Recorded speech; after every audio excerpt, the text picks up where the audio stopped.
পাহাড় ভ্রমণের আকর্ষণ আমার কাছে দুর্নিবার। এই টানকে উপেক্ষা করার ক্ষমতা আমার নেই। তাই তো বারবার ছুটে আসা এই পাহাড়ে, ছুটে আসা এই পাহাড়ের রানী দার্জিলিংয়ে।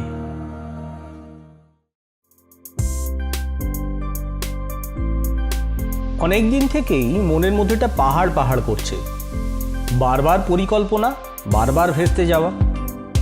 তাই তেমন কিছু পরিকল্পনা না করেই আমরা বেরিয়ে পড়লাম দার্জিলিংয়ের উদ্দেশ্যে। হ্যালো বন্ধুরা, welcome to my new blog Darjeeling জমজমাট। নিউ জলপাইগুড়ি থেকে গাড়ি নিয়ে আমরা বেরিয়ে পড়লাম। পাংখাবাড়ি রোড থেকে আমরা মিরিকের রাস্তা ধরলাম। আমরা এখন পার করছি দুধিয়া ব্রিজ, নিচে দুধিয়া নদী। এই দুধিয়ার পর থেকেই পাহাড়ি রাস্তা শুরু হয়।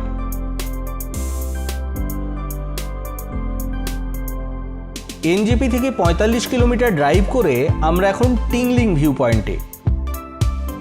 চারদিকে চা বাগান ঘেরা এই ভিউ পয়েন্ট সত্যিই সুন্দর। সামনের এই পাহাড়ি পথ দিয়েই আমরা উঠে এলাম।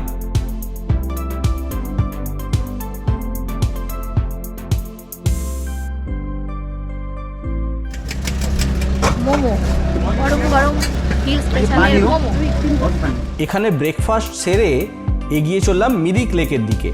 এখান থেকে মিরিকের দূরত্ব 10 কিলোমিটার। আমরা পৌঁছে গেছি মিরিক লেকে। মিরিক লেকের সামনে এই পার্ক, এর এন্ট্রি ফি 20 টাকা।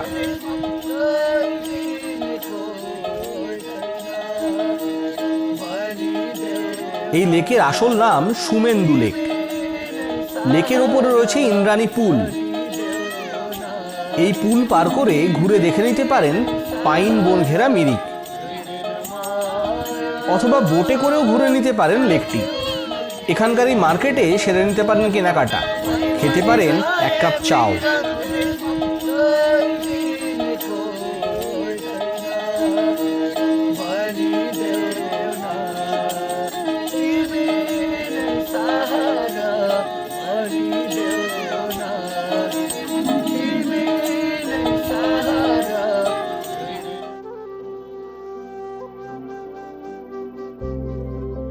আমাদের গাড়ি ছুটে চলল ঋষি রোড ধরে।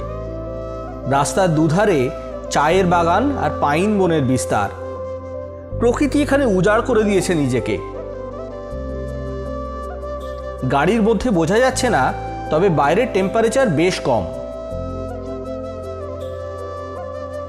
আমরা এসে পৌঁছলাম সীমানা ভিউ পয়েন্ট। সীমানা ভিউ পয়েন্ট থেকে দেখা যায় নেপাল বর্ডার, মানেভঞ্জন ইত্যাদি।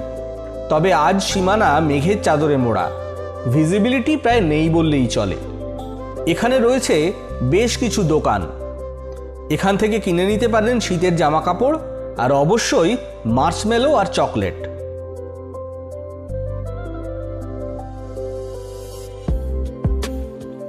পাইন বন ঘেরা আঁকাবাঁকা রাস্তা ঘুরে আমাদের গাড়ি চলেছে জোড়পোখরির দিকে। পাইন বনের মাঝে মাঝে রয়েছে কবরস্থান। রাস্তার ওপর মেঘ নেমে এসে বেশ একটা গা ছমছমে পরিবেশ তৈরি করেছে। আমরা এসে পৌঁছে গেছি জোড়পোখরি। এখানকার এন্ট্রি ফি 10 টাকা। এখানে পোখরি কথার মানে হলো লেক। পাশাপাশি দুটি লেক থাকার কারণে এই জায়গার নাম জোড়পোখরি। লেকের মধ্যে রয়েছে কালীয় নাগের একটা স্ট্যাচু। প্রকৃতির মাঝে কোলাহলমুক্ত পরিবেশে একটা দিন কাটিয়ে দেওয়াই যায় এখানে। এখানে থাকার জন্য পেয়ে যাবেন জোড়পোখরি হোমস্টে। গাড়ি ছুটে চলল দার্জিলিং এর পথে।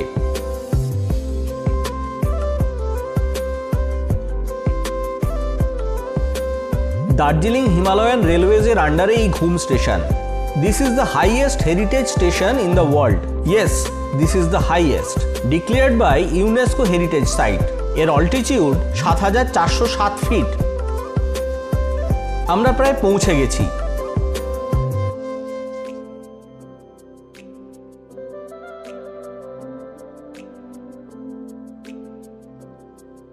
সন্ধ্যের দার্জিলিং শহর একটা অন্য রূপে ধরা দেয়। দার্জিলিংয়ের সবচেয়ে জনবহুল ও জমজমাট এলাকা হলো এই ম্যাল রোড। এখানকার স্ট্রিট ফুড জাস্ট অসম।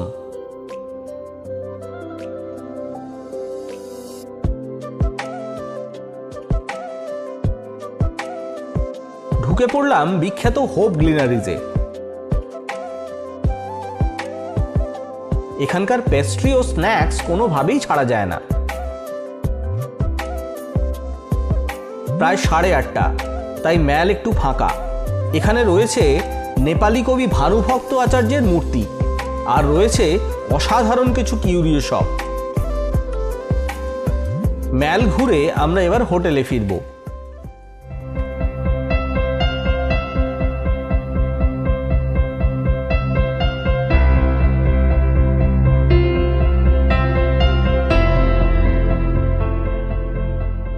কাঞ্চনজঙ্ঘায় সূর্যোদয়, এটা দেখার জন্যই বারবার ছুটে আসা এই দার্জিলিংয়ে। গুড মর্নিং ফ্রেন্ডস, আজ আমাদের দার্জিলিংয়ের দ্বিতীয় দিন। আমরা আছি পশ্চিমবঙ্গ সরকারের আবাসন দপ্তরের গেস্ট হাউসে। এখানে মোট 4টি ঘর আছে। বেশ সুন্দর সাজানো লাউঞ্জ, আর সবথেকে বড় কথা, এর আউটার লবি থেকে সারা দিন দেখতে পাবেন কাঞ্চনজঙ্ঘা। দ্বিতীয় দিনে আজ আমরা বেরিয়ে পড়েছি দার্জিলিংয়ের সাইট সিন করতে। এখানে অনেকগুলো সাইট সিনের জায়গা রয়েছে। সামনেই দার্জিলিং স্টেশন, টয় ট্রেনের স্টিম ইঞ্জিনগুলো রাখা আছে এখানে। দার্জিলিং স্টেশন থেকে ঘুম পর্যন্ত টয় ট্রেনে জয় রাইডের ব্যবস্থা আছে, তবে আগে থেকে টিকিট কেটে রাখতে হয়।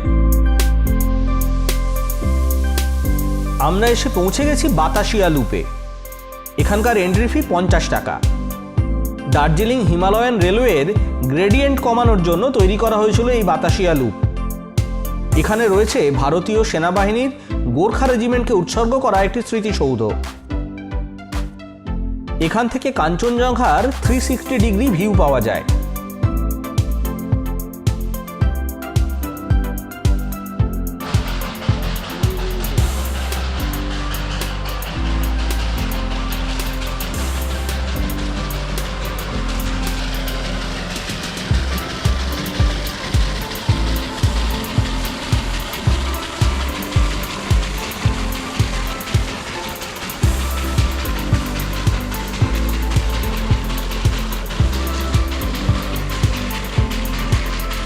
দার্জিলিং স্টেশন থেকে ছেড়ে টয় ট্রেন এখানে বেশ কিছুক্ষণ হল্ট দেয়।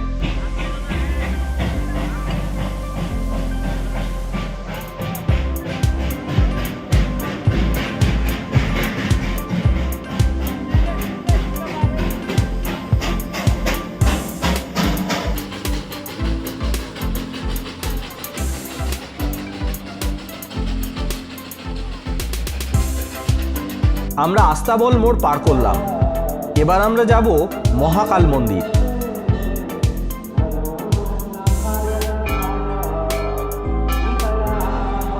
মহাকাল মন্দির 1782 খ্রিস্টাব্দে দুর্জয় লিং জিং নামে একজন লামার উদ্যোগে নির্মিত হয়। এই মন্দিরটি প্রধানত ভগবান শিবের মন্দির, তবে এখানে মহাদেবের সাথে মা কালী, হনুমান, গণেশজি ও ভগবান বুদ্ধ পূজিত হন। এই মন্দিরটিতে হিন্দু এবং বৌদ্ধ উভয় ধর্মের মানুষই প্রার্থনা করতে আসেন।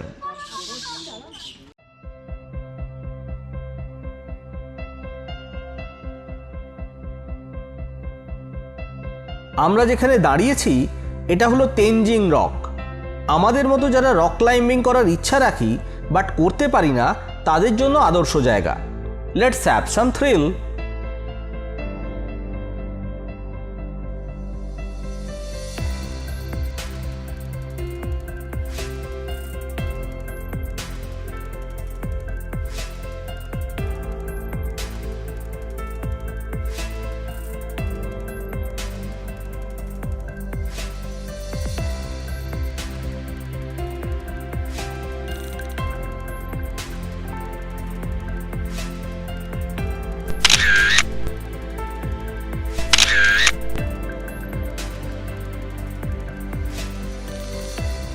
আমরা এখন দার্জিলিং ভিউ পয়েন্টে। এখান থেকে কাঞ্চনজঙ্ঘার বাথ ট্রেকিং ভিউ পাওয়া যায়। এছাড়া রয়েছে চা বাগানের মধ্যে নেপালি সাজে ছবি তোলার ব্যবস্থা। আঁকাবাঁকা পথ বেয়ে গাড়ি ছুটে চলল পিস প্যাগোডার দিকে। জাপানিজ টেম্পল, বৌদ্ধ শিল্পশৈলীতে তৈরি এই স্থাপত্য। ভিতরে রয়েছে প্রার্থনা গৃহ ও সংগ্রহশালা। জাপানিজ টেম্পলের পাশেই রয়েছে পিস প্যাগোডা। এই শান্তিস্তূপ বিশ্ব শান্তি প্রতিষ্ঠা করার জন্য উৎসর্গ করা হয়েছে। 1972 সালে জাপানি বৌদ্ধ সন্ন্যাসী নিচিদাৎসু ফুজির দ্বারা ভিত্তিপ্রস্তর স্থাপন করা হলেও এই স্তূপটি সাধারণ মানুষের জন্য খুলে দেওয়া হয় 1992 সালে।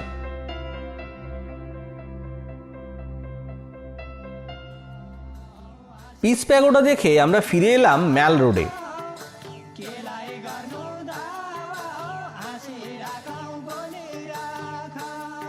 আমার কাছে এখানকার প্রধান আকর্ষণ হলো এখানকার কিউরিও শপগুলো। চারিদিকে অদ্ভুত দর্শন, তিব্বতী মুখোশ, থাঙ্কা, তিব্বতী গহনা, অস্ত্র, হরেক রকম তিব্বতী জিনিস। এখানে ঘুরতে ঘুরতে লেজেন্ডারি স্টোরি টেলার সত্যজিৎ রায়ের দার্জিলিং জমজমাটের প্লট চোখে ভাসতে থাকে।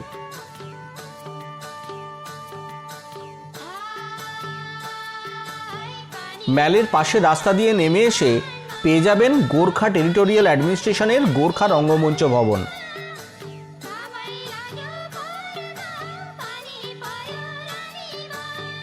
ম্যাল রোডের আর একটা প্রধান আকর্ষণ কেভেন্টার। এখানকার non veg platter just don't miss. Good morning বন্ধুরা, আজ দার্জিলিংয়ে আমাদের তৃতীয় ও শেষ দিন।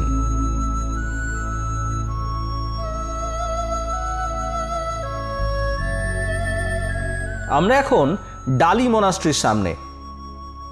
দার্জিলিং ও ঘুম শহরের মাঝামাঝি জায়গায় অবস্থিত এই মনাস্ট্রি।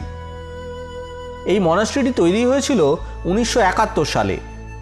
এর আসল নাম ড্রুক স্যাঙ্গেগ চেলিং মনাস্ট্রি, তবে এটি ডালি মনাস্ট্রি নামেই বেশি পরিচিত।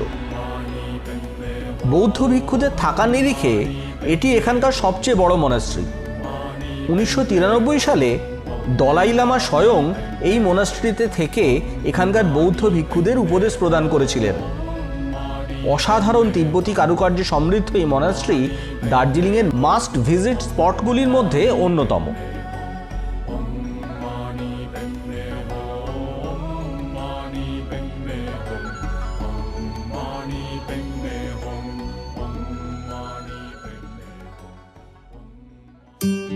ডালি মনাস্ট্রি দেখে আমরা বেরিয়ে পড়লাম মংপুর উদ্দেশ্যে।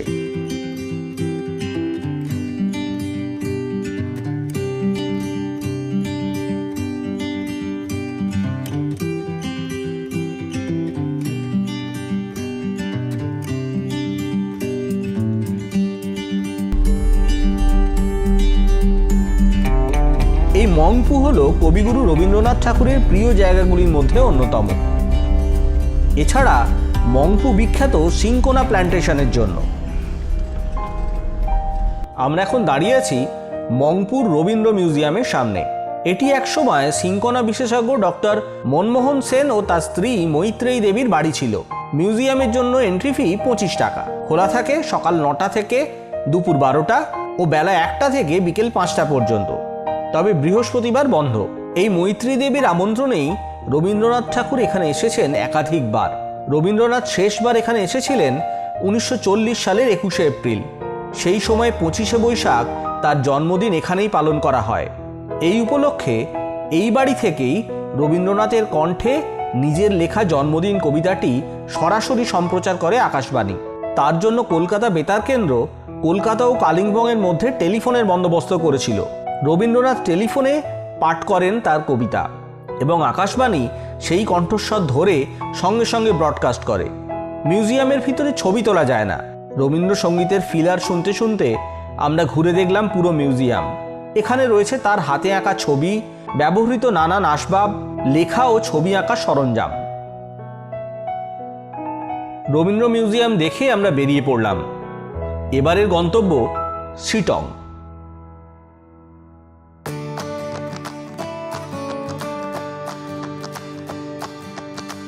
আমরা এখন যোগী ঘাটে। মংপু এবং শিটংয়ের মাঝে রয়েছে যোগী ঘাট। নিচে দিয়ে বয়ে চলেছে রিয়াং নদী।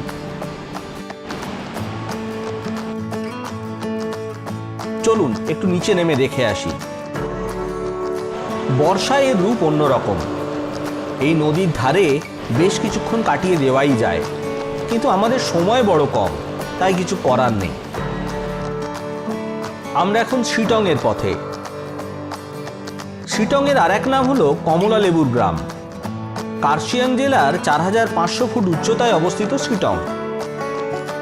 এখানে রাস্তার এদিক ওদিক ছড়িয়ে আছে কমলা লেবুর বাগান। তবে এই বাগানগুলো প্রাইভেট প্রপার্টি, তবে এদের পারমিশন নিয়ে ঘুরে দেখাই যায় বাগানগুলি। তবে গাছ থেকে লেবু ছিঁড়ে নেওয়া বারণ।